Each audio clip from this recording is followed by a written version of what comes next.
Good afternoon friends. এখন কাজের time, মাল এসছে প্রচুর, কাজ করছি।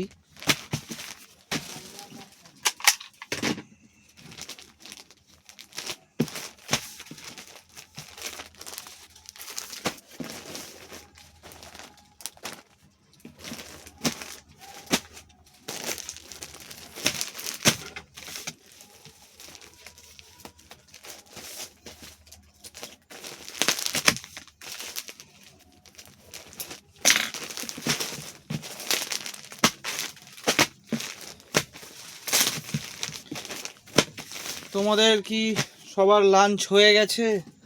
আমার তো লাঞ্চ কমপ্লিট, এখন এসে মাল ঢুকেছে। এখন কাজে মন দিয়ে কাজ করছি, নালে আবার সন্ধেবেলা ভিড় হয়ে যাবে, আর হবে না। কাজটা সেরে রাখছি। চলো ফ্রেন্ড, এই অবধি আপাতত, আবার পরে ভিডিও ছাড়বো।